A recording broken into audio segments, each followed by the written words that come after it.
Doña Brígida Silva compartía el probado patriotismo de toda su familia. En 1785, a los 18 años, se casó con el caballero cusqueño Francisco Ochoa Camargo, a quien imbuyó su amor patrio, de tal manera que alentó los auxilios que su esposa brindaba a cuantos cayeron en prisión durante la lucha por la libertad. Cuando fracasaron los planes de su hermano Mateo para formar una junta de gobierno, pretendiendo anular la autoridad de Abascal, ella fue quien sirvió de intermediario para llevar y traer las comunicaciones entre los patriotas situados en las inmediaciones de la capital, para que estuvieran al tanto de los movimientos de los realistas que se aprestaban para el combate. Esta labor patriótica era tanto más difícil en aquellos días, cuanto que, como es sabido, el virrey Abascal imprimió severa vigilancia en su ya tan valiente dominio virreinal y se daba maña para descubrir la más mínima labor libertaria. Ella solo fue el enlace entre los patriotas y el coronel Torres en 1807. Ella fue quien facilitó la evasión del párroco de Sica, José Medina. Después del fracaso de los sucesos de Alto Perú, por lo que fue conducido a prisión su hijo menor, José Ochoa, que, de la misma calidad espartana de su madre, no declaró el lugar donde se ocultaba su hermano José María Ochoa y los hermanos de Doña Brígida, y en 1810 ella transmitió la palabra de orden a Anchoris y al cura Tagle. Flora Tristán fue una escritora y pensadora socialista y feminista francesa de ascendencia peruana. Fue una de las grandes fundadoras del feminismo moderno. El 7 de abril de 1833, en su 30º cumpleaños, Flora se embarca en Le Mexican, barco que pertenecía al mismo capitán Chabri, quien le había facilitado el primer contacto con sus parientes peruanos. Tras 5 meses de viaje para desembarcar en Islay, Flora pasa a Arequipa, donde permanece hasta abril de 1834. Reclama a don Pío su herencia paterna, pero este se niega a dársela. Ciertamente Pío la trata de sobrina querida, pero al no haber ningún documento que acreditara que era hija legítima de su hermano Mariano, no podía proceder de otro modo, únicamente accedía a pasarle una pensión mensual. Flora escribió un diario de viajes acerca de su experiencia en Perú. El diario fue publicado en 1838 como Peregrinaciones de una Patria. De regreso a Francia, emprende una campaña a favor de la emancipación de la mujer, los derechos de los trabajadores y en contra de la pena de muerte. Ya había conseguido la separación legal de su marido y la custodia de sus hijos. Sin embargo, Andrés Chazal, enfurecido e impotente, intenta asesinarla, disparándole en la calle, en septiembre de 1838. Flora gana notoriedad en la prensa y Chazal es sometido a un proceso que se le complica con la acusación de intentar violar a su propia hija, Aline. Separada ya de Chazal, Flora publica en 1840 un coherente programa socialista en la Unión Obrera, en donde clama por la necesidad de los trabajadores de organizarse y aboga por su unidad universal. La emancipación de los trabajadores debía ir unida a la emancipación de la mujer, siendo la creadora de la consigna Proletariados del Mundo Unidos. Se convierte así en la primera mujer en hablar de socialismo y de lucha de los proletariados. Karl Marx reconoció su carácter de precursora de altos ideales nobles y sus libros formaron parte de su biblioteca personal. Muere a los 41 años, víctima del tifus, mientras se hallaba en plena gira por el interior de Francia promoviendo sus ideas revolucionarias. Anita Lizana de Elis nació en Santiago el 19 de noviembre de 1915 y falleció en Inglaterra el 21 de agosto de 1994. Fue una tenista chilena que llegó a la posición número 1 de la lista femenina individual a nivel mundial en 1937, siendo la primera latinoamericana y única hispanoamericana en lograrlo. Anita nació en una familia de clase media, estudió en el liceo número 4 de niñas y en 1938 contrajo matrimonio con el escocés Ronald Ellis y se radicó en la ciudad de Dundee, Escocia. Anita vivió en una casa al interior de un club de tenis perteneciente a ciudadanos alemanes donde trabajaba su padre como profesor, ubicado en Quinta Normal. Comenzó a practicar tenis desde los 6 años, siendo entrenada por su padre Roberto y su tío Aureliano Lizana. Los fines de semana esperaba que se fueran los socios del club para ir a las canchas o los jardines para hacer gimnasia. A los 11 años ganó su primer torneo infantil. Desde 1930 hasta 1934 se coronó campeona del Campeonato Nacional de Tenis en Chile. En 1935, a través de una colecta, su familia reunió 120.000 pesos para costear su viaje a Europa, donde a los 19 años comenzó su carrera internacional. En 1935 ingresó a la elite mundial del tenis por su buen desempeño en distintos campeonatos. En ese mismo año debutó en los torneos de Wimbledon y Roland Garros. En ambos torneos llegó a la tercera ronda y logró el quinto lugar de la clasificación femenina. En 1936, Anita llegó a cuartos de final en Wimbledon y terminó en octavo lugar. En 1937 volvió a llegar a los cuartos de final en Wimbledon y se coronó campeona del torneo Forest Hills, el actual Abierto de Estados Unidos. En 1938 y 1939 compitió en Wimbledon, llegando a segunda ronda.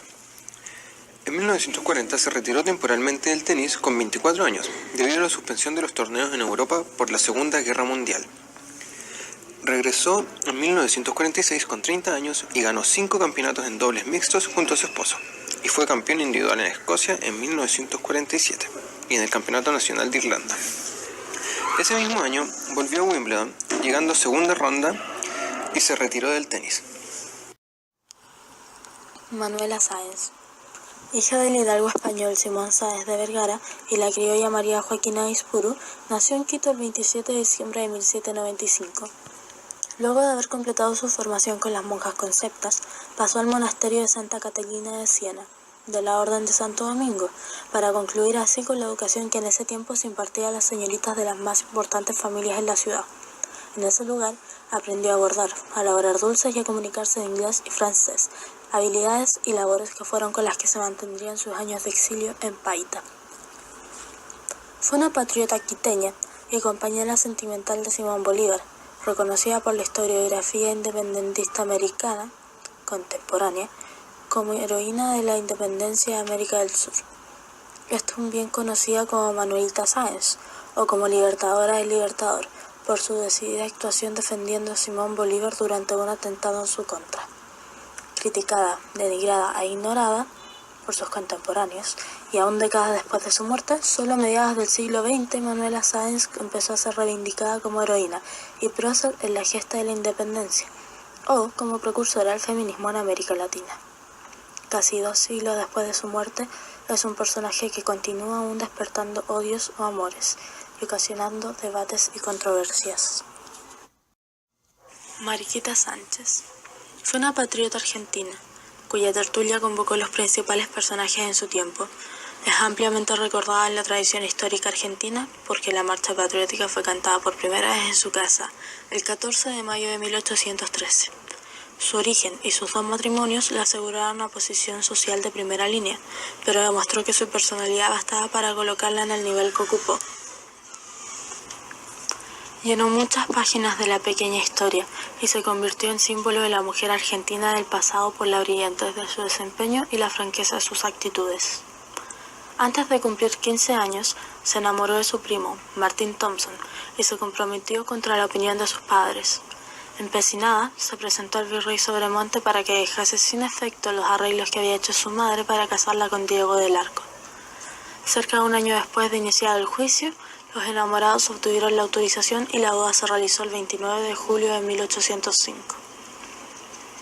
A partir de entonces, la vida de Mariquita estuvo ligada a los acontecimientos públicos.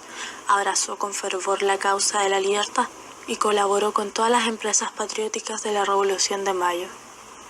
Su casa, de la calle Unquera, más conocidas por todos como el Empedrado o del Correo, actualmente en la calle Florida al 200, acogió a las personalidades de su época, atraídas por las hospitalidades graciosas y espirituales de la dueña.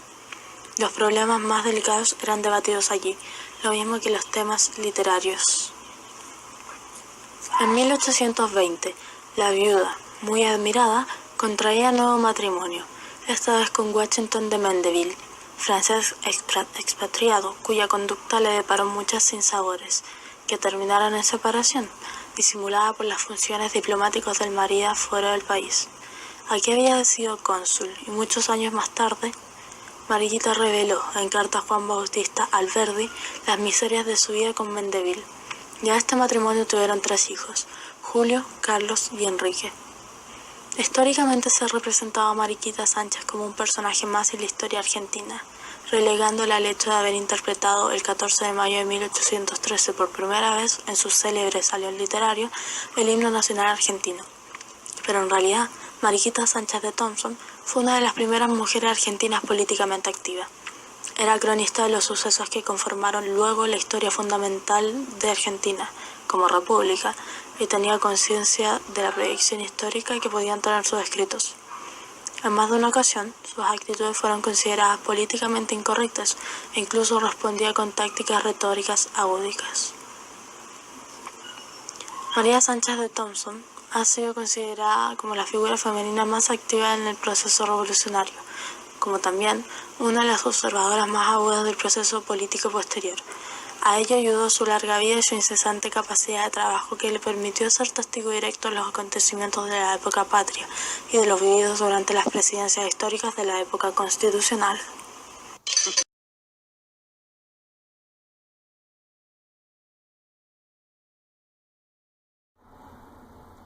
Anita Lizana Ellis fue una mujer prodigio en el deporte del tenis a nivel nacional y mundial, siendo fiel representante de las mujeres que se han atrevido a dar los pasos requeridos en la historia. Manuela Sáenz fue una mujer pilar en la historia de Simón Bolívar y por consecuente en nuestra historia. Considerada una precursora del feminismo, esta mujer sigue siendo recordada. Brígida Silva Ochoa prestó auxilio a presos enviados a España. Fue comunicadora patriota y se desenvolvió en un ambiente patrio en el cual figuraba su profundo odio a la tiranía, impulsando su lucha en este contexto. Mariquita Sánchez fue una de las primeras mujeres activas políticamente, cumpliendo un rol social que le permitió ser una observadora de los acontecimientos de la época patria argentina. Salió pésimo, no. Flora Tristán fue escritora y pensadora socialista y feminista francesa de ascendencia peruana. Fue una de las grandes fundadoras del feminismo moderno.